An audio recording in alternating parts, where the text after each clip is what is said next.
The Gift of the Magi, a short story by O. Henry. Narrated by Kenneth de Silva.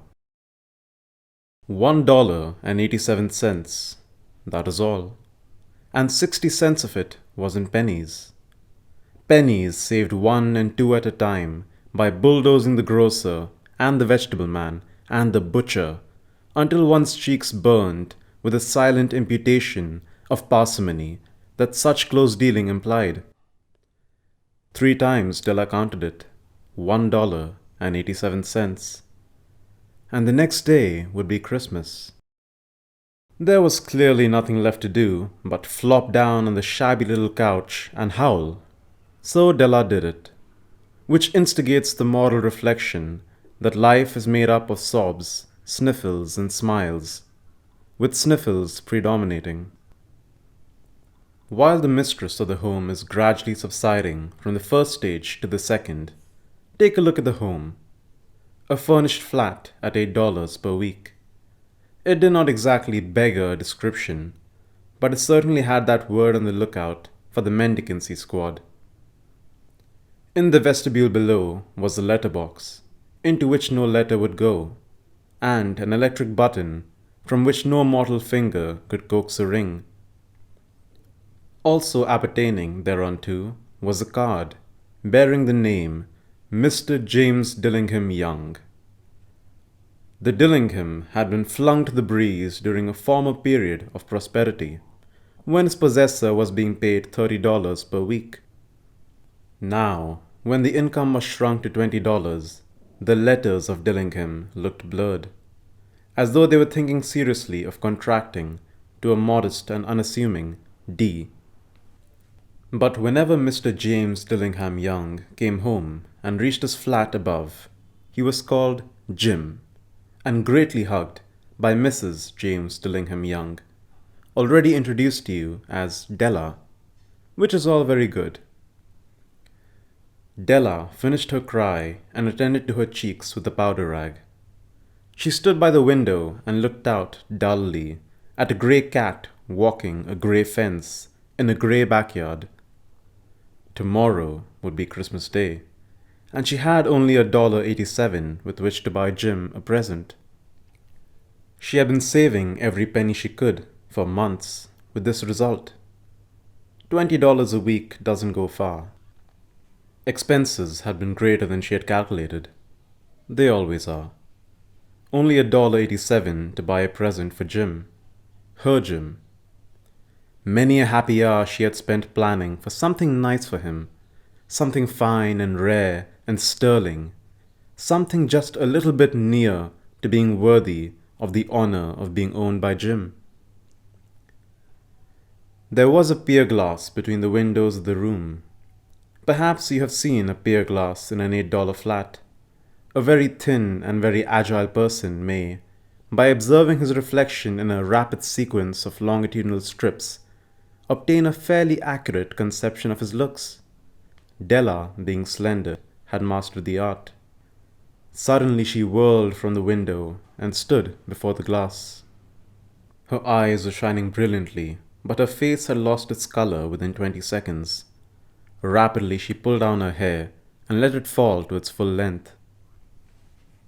Now, there were 2 possessions of the James Dillingham Youngs in which they both took a mighty pride. One was Jim's gold watch, that had been his father's and his grandfather's. The other was Della's hair. Had the Queen of Sheba lived in the flat across the airshaft, Della would have let her hair hang out the window some day to dry, just to depreciate Her Majesty's jewels and gifts. Had King Solomon been the janitor, with all his treasures piled up in the basement, Jim would have pulled out his watch every time he passed, just to see him pluck at his beard from envy. So now Della's beautiful hair fell about her, rippling and shining like a cascade of brown waters.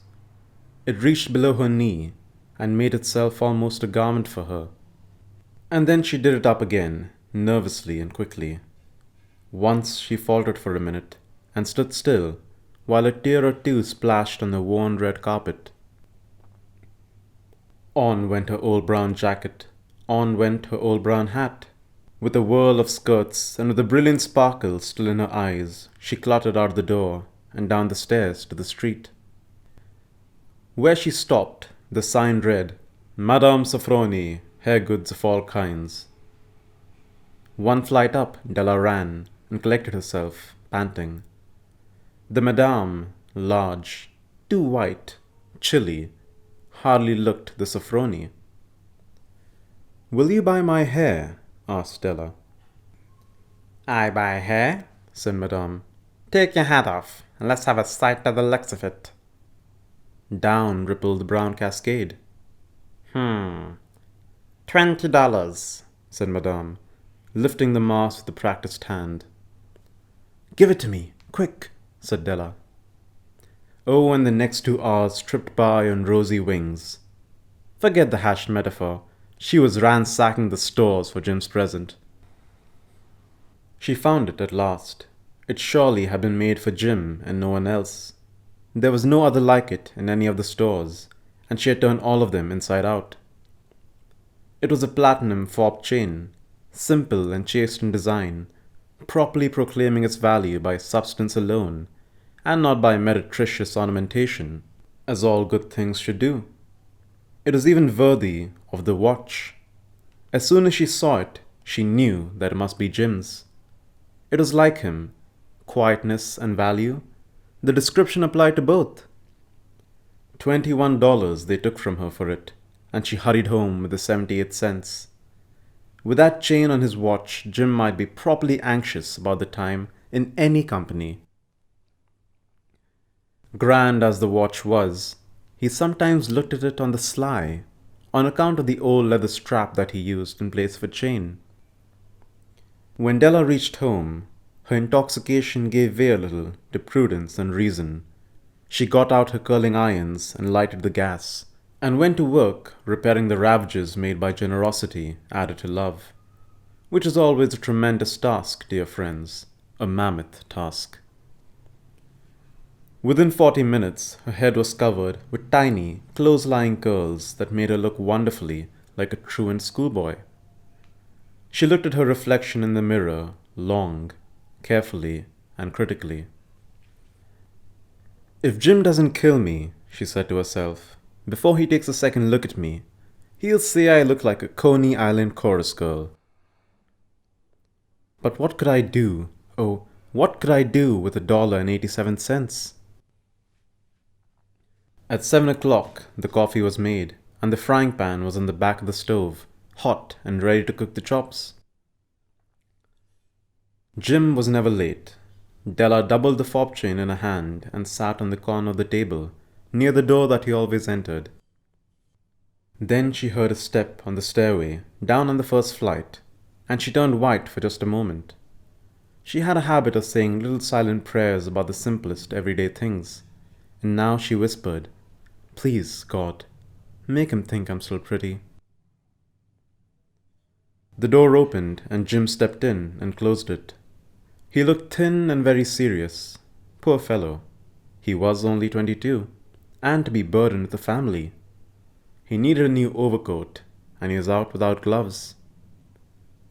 Jim stepped inside the door, as immovable as a setter at the scent of quail. His eyes were fixed upon Della, and there was an expression in them that she could not read, and it terrified her. It was not anger, nor surprise, nor disapproval, nor horror, nor any of the sentiments that she had been prepared for. He simply stared at her, fixedly, with that peculiar expression on his face. Della wriggled off the table and went for him. Jim, darling, she cried, don't look at me that way. I had my hair cut off and sold it, because I couldn't have lived through Christmas without giving you a present. It'll grow out again. You won't mind, will you? I just had to do it. My hair grows awfully fast. Say Merry Christmas, Jim, and let's be happy. You don't know what a beautiful, nice gift I've got for you. You've cut off your hair?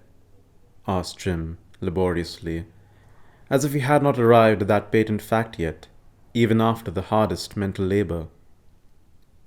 Cut it off and sold it, said Della. Don't you like me just as well, anyhow? I'm me without my hair, ain't I? Jim looked about the room curiously. You say your hair is gone, he said, with an air almost of idiocy. You needn't look for it, said Della. It's sold, I tell you. Sold and gone too. It's Christmas Eve, boy. Be good to me, for it went for you.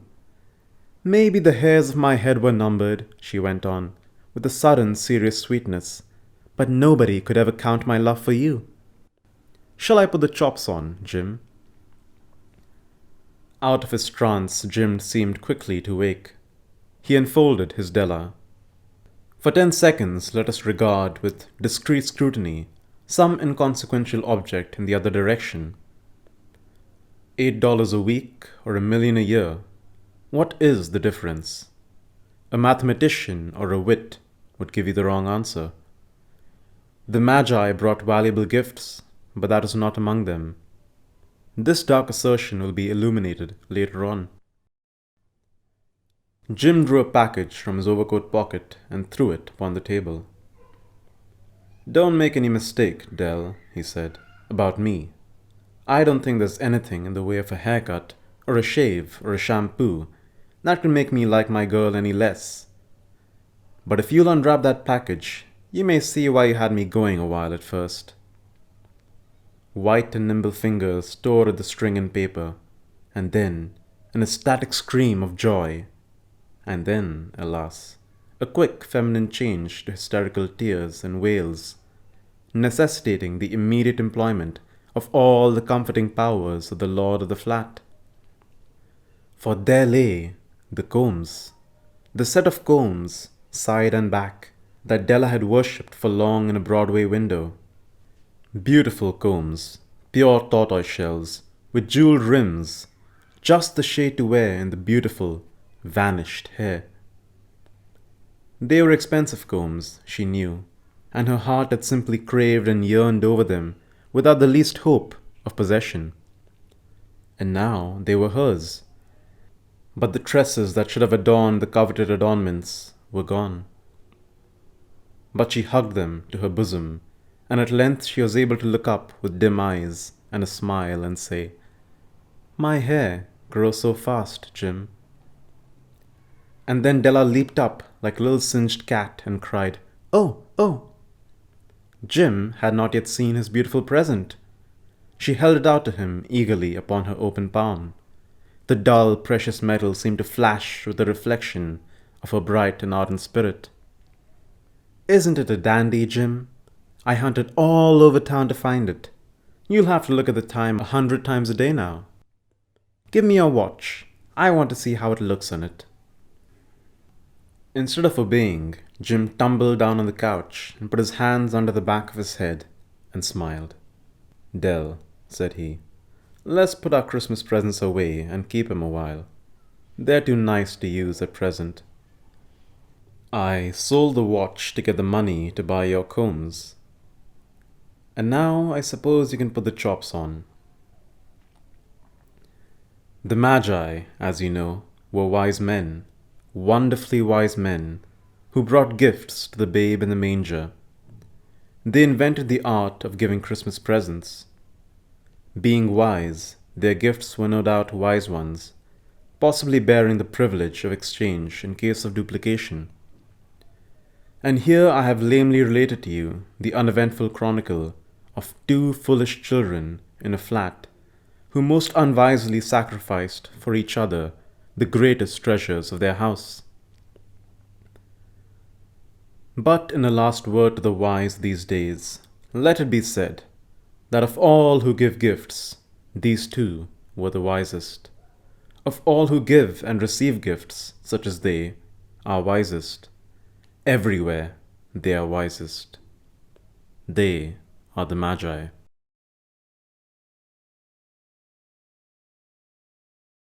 Thank you for listening to the short story. I hope you enjoyed it. Have a nice day.